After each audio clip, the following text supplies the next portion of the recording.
Hi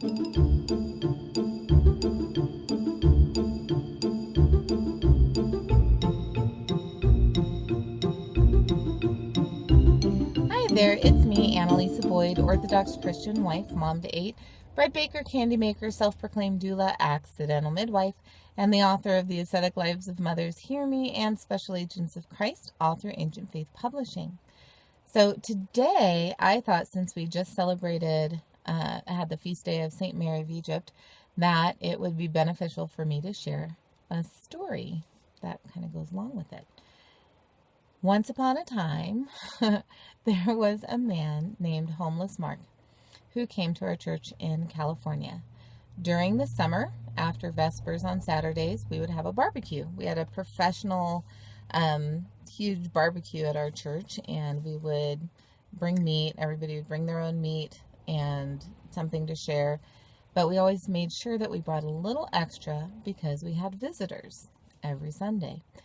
And the visitors, they weren't our neighbors. They weren't people from out of town. The homeless people in the community would show up.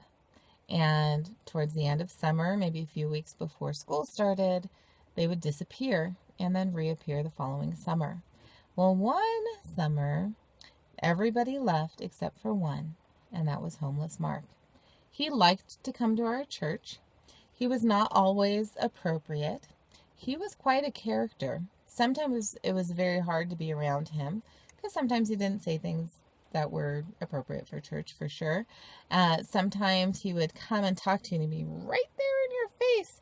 And it's quite something to be face to face that close with no personal boundaries with a man who smells of vomit and urine, is toothless and just wants and it's kind of spitting on you a little bit while you're talking. Some people just couldn't do it. I would turn my face, take a deep breath, and turn back and try to have a conversation with him as he told me every Sunday that I reminded him of someone from the 60s. I reminded him of a young Aretha Franklin, and I took that as a compliment. That was very kind. For whatever reason, he liked me, did not like everybody, but he came to church. He liked talking to the priest. He liked being around the community, and we were glad that he was coming. It was awkward a little bit because every Sunday when he did come, he would come into the temple with a bottle full of the alcohol of his choice in a Snapple bottle or a milk jug or something like that. And if the choir was remarkable that day or he really liked the homily, just all of a sudden, amen, amen, amen, yeah, yes. And he, right in the middle of the service, and he even did that once when the bishop was visiting, who is now Metropolitan Joseph, but when Bishop Joseph was visiting and he started talking in the middle of his homily, and the bishop was just very gentle with him and calmed him right down and said that they could talk after. And it was just the sweetest thing. Well, Mark liked being at our church so much that unbeknownst to anybody else, he decided to make a little house for himself under the stairs of the stairs that led up to the bell tower. They were outside, and the way we found out that he was there was it was near Pascha, and we were doing the procession around the church, and all of a sudden, in the dark, out pops this wild and crazy looking man, and he starts applauding like we were there for him, that we were singing praises to Mark, and it was kind of humorous and kind of sad. Unfortunately, because he was not always appropriate with the words he used, and because he was so unpredictable, one Sunday a dad led him off of the property and told him not to come back because he had scared his young children just with some of the things that he was saying. And unfortunately, we had to let that stand because it was important for us to keep our kids safe. I did not see Mark again before we moved. We moved to Colorado in 2008, and he hadn't been back to the church since he had been escorted off the property.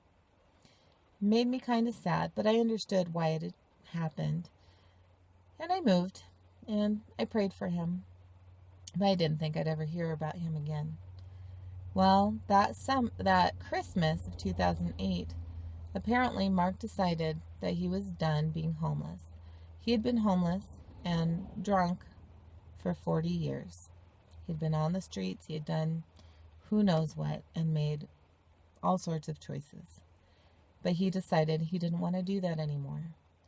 But the only way that he could think of getting out or getting help was to light himself on fire. And so he did. He lit himself on fire. That got him put into the hospital, and that began his road to recovery. Now, he still had some mental health issues. He still thought he could fly, even when he had been sober for quite a while. But he wanted to pursue Christ, and so he did. He started going back to the church and was absolutely welcomed. He would come early and help set up. He would stay late and see and help in any way that he could. And he made some friends and became an important part of the community. Unfortunately, not long after he got clean, they discovered that he had terminal cancer. It's one of those things where you're like, can I even catch a break? But he didn't complain at all. He met regularly with our priest, and he wanted to become Orthodox. The priest asked him, well, have you ever been baptized? And he said, well, 5 times, because he had made it a point to go to different churches in the valley, and he'd use their resources until somebody turned him away and follow their rules, and everybody seemed to want the homeless people to get baptized and say they love Jesus. So he got baptized and said he loved Jesus. So he didn't have to get baptized again, but he did become my brother the day he was chrismated. I am so inspired by his life, just like I'm inspired by the life of Saint Mary, because he had a hard life, whether he chose it or not.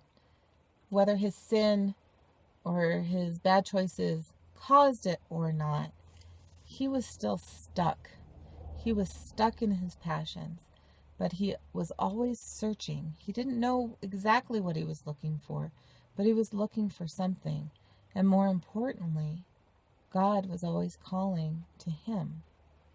Always, from the beginning, he was calling to him, so that when he was ready, he could hear that call and follow.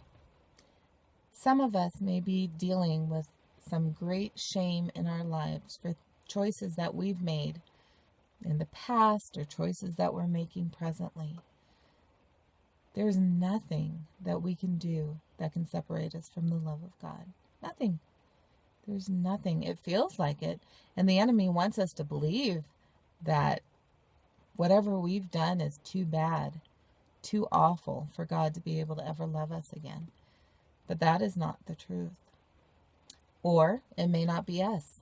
It may be one of our children. We may be in a situation where law enforcement is a part of our reality, whether our children are in junior high and high school, or whether our children are grown and on their own. That may be part of our reality. We may see our children not only turning away from Christ, but almost running full speed away from Christ. But Christ is still calling them, just as he called for Saint Mary, just as he called for my brother Mark. He's calling, and there is hope for ourselves, and there's hope for our children. It is always greatly encouraged that we participate in confession before Pascha. And what better time to do it while we have St. Mary on our minds, while we're remembering God's amazing grace and mercy to her. So if you haven't made a time to go to confession, do it now. Now is a great time. Make an appointment and give a full confession. If you have a child who is struggling, a child who's feeling like they are unworthy or that God can never love them, encourage them to go as well. It's for all of us. And then take a deep breath, because Holy Week is coming up. Be encouraged, dear mamas. God's love for us is real. His love for our children is real, without limit. Let's keep on working out our salvation, one mama moment at a time.